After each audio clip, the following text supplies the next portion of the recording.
Cali Qoojo waa bukaan la ildaran xanuuno dhowr ah wuxuu ku silcayaa gudaha magaalada Addis Ababa ee dalka Itoobiya kadib markii takhaatiirta iyo isbitaalada ay ku wargeliyeen in aysan waxba u qaban karin taasoo keentay in uu waayo dhaqaalihii ku bixi lahaa aadistiisa caafimaad dibadda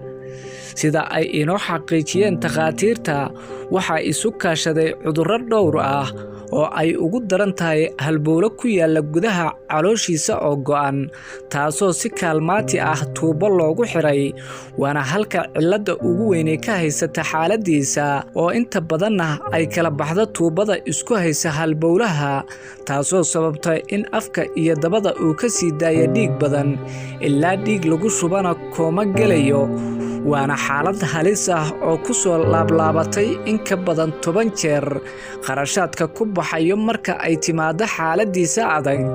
waxa iska aruuriya qaybo kamid ah bulshada ku dhaqan Addis Ababa ee isugu jirto xigto iyo Soomaalida kale bukaanka oo aan ku booqday isbitaal ku yaala magaalada Addis Ababa ayaa ka waramay xaaladiisa sidoo kalena ka codsaday tolkiisa oo ah reer Siyaad Xuseen iyo ummadda Soomaaliyeedba in ay ka caawiyaan sidii uu u heli lahaa caafimaad dibadda ah Maxamed Xasan Waalidha waxa ku magac dheeraha Cali Qoojo Addis Ababa 12 bilood baan joogaa dibka haystana waxa uu xididkaas caloosha dhiig ku furaya markuu furo daqiiqad aan joogi karin inaan afka ka soo celiyo iyo dabadii markaasna haddaan gobol ku jiifiyo haddaan dhulku jiifado ay shil noqonayaan kooma galahayo intaas 12 bilood aan joogay wixii Ilaahay ii qoray ummad aabe ehel wax adigu qaraabo wax Ilaahay wuxuu iga siiyay baa iligula tacaalahay afar jeer ka badan baan isbitaalka wuxuu yiri orod wadankan waxba lagama qaban karo caqabada ku haysata xididkaas in qalitaan lagu sameeyo mooyaane wax kale oo xal loo hayo male marka dambana xididkii markuu joogi waayo wuxuu keenay inuu calooshii kale dhibaato kale u geysto oo beerkii oo kale iyo caloosha uu ku jirtay markasta in la soo dhaqo oo afka uu uro oo la yiraahdo caloosha kuleylka ku dhacaya urinaya dibkaasan horta la noolahay waxaan hadda arkaysaan waa lafihii baalkii oo kacaya alxamdulillah Ilaahay waa mahad waxaan codsanayaa ummadda islaamka ka codsanayaa in la ii gargaaro Ilaahay waa bixiya asbaab ay igu noqotaan in dhibka ay haysto la iga xalliyo haddii Ilaahay ii qadaro uu iga xallismayaa sida la ii sheegay qaasatan beeshayda waxaan rabaa si ehelnimo oo tunnimo oo walaaltinimo ah in arrintaas la igu istaago il gaar ah lagu fiiriyo dhibkaas la ila qaybsado meeshaan waxa waaye hadda waxa gabaabsi iga shawlkiiba gabaabsi iga qof kasta sidii wixii uu heli karay oo warkayga iyo wacaalahayga hayay uu ila wadaagayay filmi dabadeedna hadda wiil baan ku xirnaa wiilkiina barnaamijyadii hore oo barnaamijyada aad u tiro badan oo qalitaanadooda oo badnaa ayuu si aad u soo fangareeyay markii dambe koronihii wixii dhacayna noloshii iyo isbitaalkii wixii waxay isku noqdeen waxa aad u badan marka alxamdulillah tan naftu way ku jirtaa Ilaahay waa mahad dhibka haystana waa midka waa kuwan qaar ka mid ah dadka xogogaalka oo ah xaaladda bukaanka waxayna si wada jir ah beeshiisa reer Siyaad Xuseen iyo ummadda Soomaaliyeedba u weydiiyeen kaalmo ka saacida sidii loogu qaadi lahaa caafimaad dibadda meeshaan aan taaganahay waa isbitaal dhexdii nin la yiraahdo Cali Qoojo oo muddo badan meeshaan ay yaalay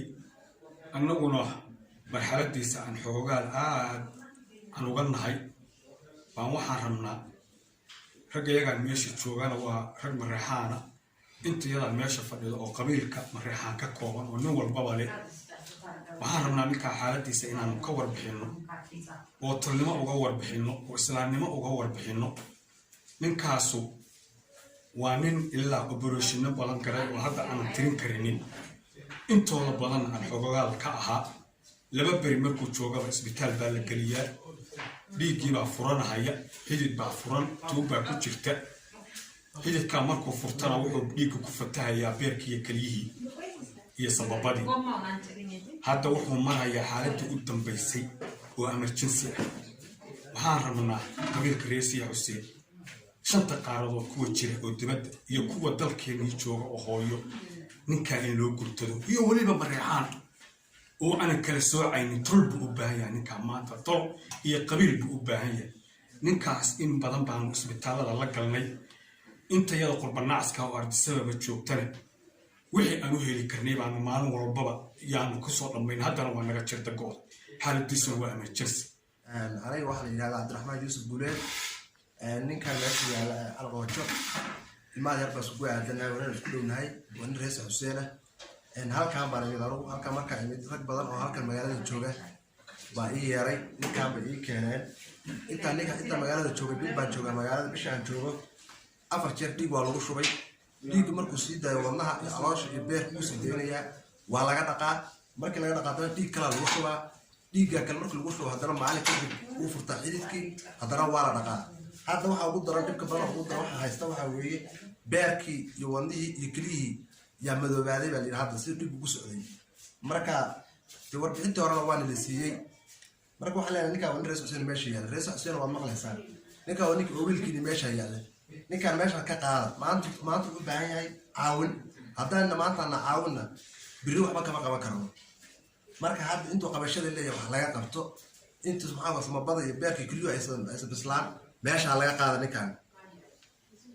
waxa dhaqaatiirtu warqadihiisa u soo saxiixeen waxa bay u soo saareen sharciyada waa loo soo saaray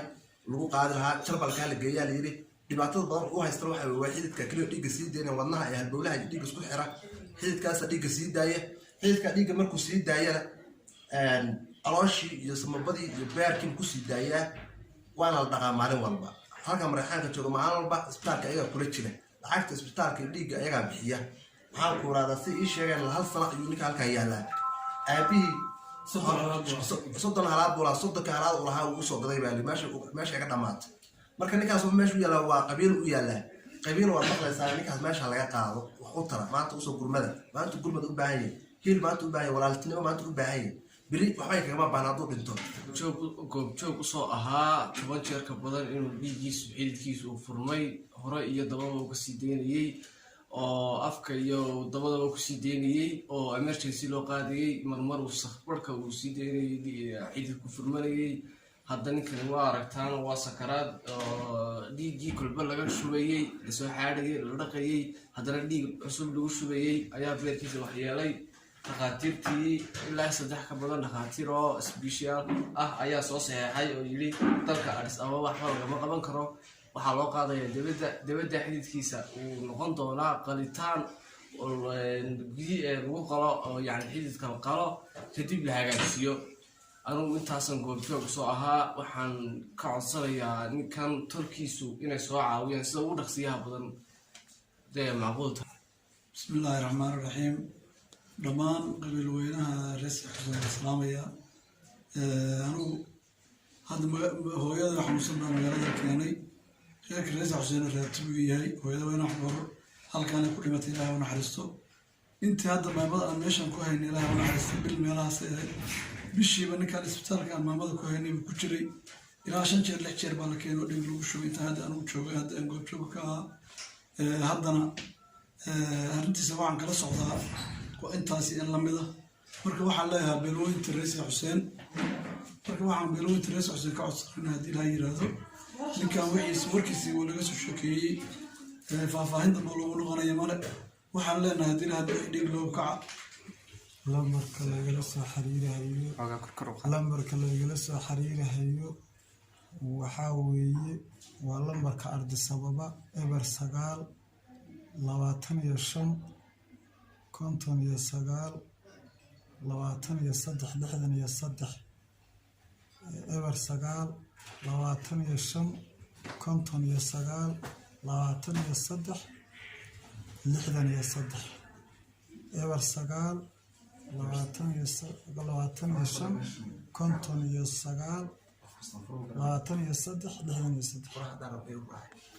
59 walaal sadaqadu jaariye ayay kuu tahay caawi si ilaahay kaaga xijaabo cudurrada iyo xaaladaha halista ah